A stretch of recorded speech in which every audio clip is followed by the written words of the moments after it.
আজকে রাশি পর্বে আলোচনা করব 2026 কেমন যেতে পারে মীন রাশি সম্পর্কে। মীন রাশি খুব ভাইটাল পজিশনে আছে, কারণ শনির 7.5 কিন্তু একদম লাস্ট পর্ব, একদম চূড়ান্ত পর্ব চলছে। পারিবারিক সুখ, সন্তান, প্রেমের ক্ষেত্রে শুভ ফলের বছর কিন্তু আসতে চলেছে। একই সাথে উল্লেখ করব মীন রাশির ক্ষেত্রে শনি আপনার রাশির প্রথম স্থানে থাকার ফলে রাশির 7.5 শেষ ধাপ যেহেতু চলছে, সেক্ষেত্রে আপনার পার্টিকুলার যে কোনো কাজ এবং দায়িত্ব সম্পর্কে আপনাকে আরো দায়িত্বশীল হতে হবে এবং আপনার কর্মের প্রতি আরো দৃঢ় অবস্থান নিতে হবে। বছরের বেশিরভাগ সময় আমাদের মীন রাশি কিন্তু বৃহস্পতি দ্বারা প্রোটেক্টেড থাকবে। কোন কোন ক্ষেত্রে? পারিবারিক সেক্টর, সন্তান স্থান এবং প্রেম লাইফ, এই তিনটে ক্ষেত্রে বৃহস্পতির অবস্থানে মীন রাশির জাতক জাতিকারা তুলনামূলকভাবে অন্যান্য বছরের তুলনায় অনেকটা বেটারমেন্ট ফিল করে থাকবেন। এর সাথে বলবো মীন রাশির জাতক জাতিকাদের ক্ষেত্রে যেগুলো ডেভেলপমেন্ট হবে সেটা হচ্ছে আপনার পার্সোনালিটি, অর্থাৎ আপনার ব্যক্তিত্বের ডেভেলপমেন্ট হবে, আপনার স্বাস্থ্যের ডেভেলপমেন্ট হবে, আপনার সেলফ কনফিডেন্স অর্থাৎ আত্মবিশ্বাস বাড়াবে, ভাগ্য আপনার সাথ দেবে। অনেক কাজের ক্ষেত্রে মীন রাশির জাতক জাতিকারা লাস্ট প্রায় 1.5 বছর ধরে কোনো ভাগ্যের সহায়তা কিংবা কোনো ফ্রুটফুল রেজাল্ট পাচ্ছে না, এবং আমি এই বহু ক্যান্ডিডেটস পাচ্ছি 2017-18 থেকে মীন রাশির জাতক জাতিকার বহু ক্যান্ডিডেট আছে যারা লাইফে বিভিন্ন স্ট্রাগলিং পিরিয়ড ফেস করে যাচ্ছে। তাদের ক্ষেত্রে কিন্তু এই বছরটা অর্থাৎ 2026 গ্লোরিয়াস বছর হতে চলেছে।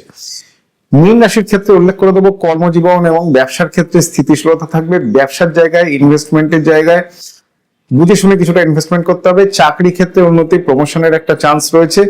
আপনি আপনার টার্গেট অ্যাচিভ করতে পারবেন, আপনার লক্ষ্য আপনি অ্যাচিভ করতে পারবেন। মীন রাশির জাতক জাতিকারা প্রতিদ্বন্দ্বিতার বছর, বাট ডেফিনেটলি আপনার জয় নিশ্চিত। ভাবনা চিন্তা করে সঠিক ডিসিশন নেবেন, কারণ বেশ কিছু ডিসিশন কিন্তু মীন রাশির জাতক জাতিকারা লাস্ট প্রায় 3-4 বছরে বহু ডিসিশন ভুলভাল করে এসছে। এর সাথে বলবো বিদেশ যোগ কিংবা কোনো মাল্টিন্যাশনাল কোম্পানিতে আপনার কাজের জায়গা কিংবা সেখানে কোনো অংশীদারি বিজনেস, সেটা মেবি অনলাইন রিলেটেড কোনো বিজনেস হতে পারে। সেই ক্ষেত্রে মীন রাশির জাতক জাতিকারা বছরের মিডিল পোর্শনের পরের থেকে অনেকটা ডেভেলপমেন্টস পেয়ে থাকবেন। মীন রাশির জাতক জাতিকাদের ক্ষেত্রে বলি অপ্রয়োজনীয় খরচের জায়গা আপনার কিছুটা বাড়বে, অর্থাৎ ব্যয় স্থান কিছুটা বাড়বে, সেই জায়গাটাকে কন্ট্রোল করতে হবে। রোগ ভোগ, ডাক্তার, বদ্যি, হসপিটাল বিল কিংবা ডিজিজ, এই ব্যাপারগুলো কিন্তু ইন্ডিকেটস করছে মীন রাশির ক্ষেত্রে। ব্যয় নিয়ন্ত্রণের জায়গা মীন রাশিকে সবার আগে নিয়ন্ত্রণ করতে হবে, অর্থাৎ ইনভেস্টমেন্টের জায়গা কিংবা মিসলেনিয়াস খরচা, এক্সপেন্ডিচার, এই জায়গাগুলোকে মীন রাশিকে ডেফিনেটলি ডেভেলপ করতে হবে, মানে অর্থাৎ কেয়ারফুলি হতে হবে। বছরের প্রায় 3টে মাস, ফেব্রুয়ারি, মার্চ, এপ্রিল, আপনার ক্ষেত্রে আয় বৃদ্ধি এবং ফাইন্যান্সিয়াল গেইন হওয়ার প্রভূত সম্ভাবনা, এই জায়গাটাকে কেয়ারফুলি মেনটেন করুন। অতএব এই 3টে মাসে যেই ডেভেলপমেন্ট আপনারা পাবেন, এই ডেভেলপমেন্টটা আপনাকে লাস্ট 1-1.5 বছরের ফিডব্যাকটা আপনারা পেয়ে যাবেন। পারিবারিক সুখ শান্তি বজায় থাকবে।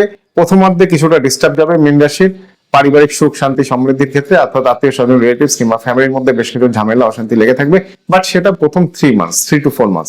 তারপর থেকে কিন্তু মীন রাশির জাতক জাতিকারা কর্মজীবনের সাথে সাথে ব্যক্তিগত জীবন এবং পারিবারিক সেক্টরও ডেভেলপ করে থাকবে।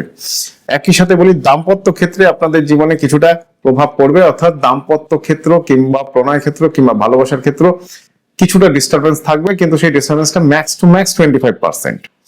চিকিৎসা সংক্রান্ত ব্যাপার উল্লেখ করে দিলাম। শিক্ষা ক্ষেত্র উল্লেখ করে দিই, শিক্ষার জায়গায় ডেভেলপ হবে। মীন রাশির জাতক জাতিকাদের ক্ষেত্রে বৃহস্পতির অবস্থান ভালো, এডুকেশনের জায়গায় ডেভেলপ করবে। উচ্চশিক্ষার জায়গার ক্ষেত্রে ভালো রয়েছে, কর্ম জায়গায় মনোনিবেশ করতে পারবেন, ভালো ফল পাবেন। বিদেশ যাত্রার যোগের কিন্তু যথেষ্ট ভালো ফল রয়েছে। একই সাথে বলি প্রেম, সন্তান, শিক্ষা, বুদ্ধি, সমস্ত ক্ষেত্রে মীন রাশির জাতক জাতিকাদের ক্ষেত্রে 2026 গ্লোরিয়াস বছর। কি করবেন? প্রত্যেক শনিবার শনিদেবের আরাধনা করবেন এবং গরিবদের কিছুটা দান করার চেষ্টা করবেন। আর্থিক লেনদেন কিংবা ইনভেস্টমেন্টের ব্যাপারে স্বচ্ছতা বজায় রাখবেন।